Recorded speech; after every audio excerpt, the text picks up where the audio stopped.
YS Sharmila Andhra Pradesh Congress అధ్యక్షురాలు అంటే కాంగ్రెస్ పార్టీలో జాయిన్ అయ్యే క్రమంలో కాంగ్రెస్ అధిష్టానం నుంచి రాజ్యసభ ఇస్తామనే హామీ ఇచ్చినట్లుగా కూడా పెద్ద ఎత్తున చర్చ జరిగింది కదా సార్, వార్తలు వచ్చాయి. ఈ రీసెంట్ గా కూడా కర్ణాటక నుంచి రాజ్యసభకు షర్మిలను పంపిస్తారని అంతా అనుకున్నారు. రీసెంట్ గా రాహుల్ గాంధీని కూడా కలిశారు షర్మిల, కానీ షర్మిలకు అవకాశం దక్కలేదు. ఎందుకు సార్ షర్మిలను కాంగ్రెస్ అధిష్టానం లైట్ తీసుకుందా? ఇప్పుడు ప్రజలు సీరియస్ గా తీసుకుంటేనే పార్టీలు లైట్ సీరియస్ గా తీసుకుంటాయి. ప్రజల్లో ప్రభావం లేనప్పుడు పార్టీలు కూడా చూపవు పెద్దగా.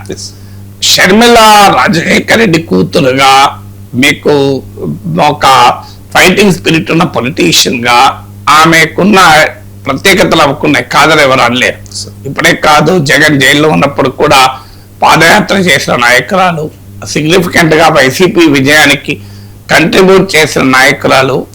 సో తెలంగాణలో కూడా స్పీడ్ తో ఫైట్ చేసింది, సక్సెస్ కాలేదు. మనం ప్రయత్నాన్ని తప్పు పట్టకూడదు కదా. ఫలితం రాకపోవచ్చు పాలిటిక్స్ వల్ల. ఆంధ్రప్రదేశ్కి వెళ్ళింది, కానీ అల్టిమేట్ గా ఏమవుతుందంటే మనకుండే పర్సనాలిటీ బట్టి రాష్ట్ర సీట్లు ఉండవు. అక్కడ వాళ్ళ పొలిటికల్ ఇంపాక్ట్ ఏంటి అని, అది షర్మిల తప్పు కాదన్నదంతా కూడా సంబంధం లేదు. అల్టిమేట్ గా వీళ్ళు పొలిటికల్ గా మనకు ఉపయోగపడతారు అనుకుంటేనే పార్టీలు అకామిడేట్ చేస్తాయి. మన మీద ఎంత గౌరవం ఉన్నా అల్టిమేట్ క్రైటీరియా ఈ will be useful to me అనేదే క్రైటీరియా అవుతుంది.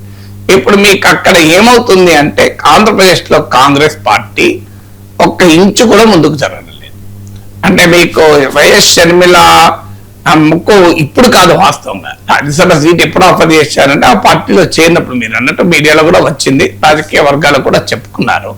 అంటే రాజ్యసభ సీటు ఇచ్చి కర్ణాటక నుంచి అప్పుడు మీరు రెండు తెలుగు స్టేట్స్ లో కాంగ్రెస్ పార్టీ ఆల్ ఇండియా నాయకురాలుగా అటు రాజ్యసభ సీటు లేదా కాంగ్రెస్ లేదా ఒక పోస్ట్ ఉంటుంది. రాజకీయ పార్టీలో పోస్టులో కొరత ఏముండదు. స్పోక్స్ పర్సన్ అనో లేకుంటే ఏదో జనరల్ సెక్రటరీనో ఏదో ఒక జాయింట్ సెక్రటరీనో ఇలా చాలా పోస్టులు ఉంటాయి, కో ఇన్ఛార్జ్ అనో. సో అలా ఆమె రెండు తెలుగు రాష్ట్రాల్లో కూడా రాజశేఖర రెడ్డి అభిమానులు ఉంటారు కనుక ఆ రాజశేఖర రెడ్డి అభిమానించేటువంటి సెక్షన్లను ఆకర్షించడానికి ఉపయోగపడతారు. బీజేపీ అనుకున్నాం, ఆ కాంగ్రెస్ హైకమాండ్ అనుకున్నామా నిజం. కానీ ఆమె ఆంధ్రప్రదేశ్ రాష్ట్ర కాంగ్రెస్ నాయకత్వాన్ని కోరుకుంది. అక్కడ ఆ పదవి కోరుకున్న తర్వాత ఆ పదవిలో డెలివర్ చేయనప్పుడు మీకు ఇచ్చిన ఆఫర్ కూడా నిలబడదు కదా. ఇప్పుడు మీకు ఉదాహరణకు ఒక పెద్ద ఒక సీఈఓగా మీరు వస్తున్నారు, మీకు మేనేజ్మెంట్ ఏం చేస్తే మీరు సీఈఓగా వస్తున్నారు కదా, ఇంకా నా రెవెన్యూస్ ఇంత పెరగాలి, నా ఛానల్ రేటింగ్స్ ఇంత పెరగాలి, నా వ్యూవర్షిప్ ఇంత పెరగాలి అని మీకు టార్గెట్స్ ఇచ్చి ప్యాకేజ్ ఆఫర్ చేస్తుంది.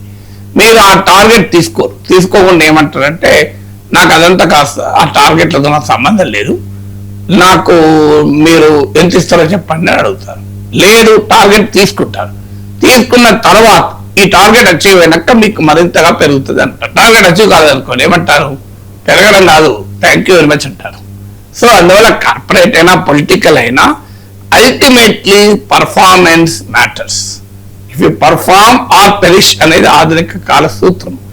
సో అక్కడ పర్ఫార్మెన్స్ కాంగ్రెస్ పార్టీ లేదు కదా. షర్మిల నాయకత్వంలోకి వచ్చాక కాంగ్రెస్ లో ఓటింగ్ లో తేడా లేదు. పోనీ ఓటింగ్ పక్క పెట్టు, పొలిటికల్ యాక్టివిటీలో కూడా ఒక జగన్ కు వ్యతిరేకంగా అడపాదడపా స్టేట్మెంట్లు ఇవ్వడం మినహా మీకు ఏ అంశం పైన serious political effort Congress party Andhra Pradesh లో నాకు చేసి చెప్పండి.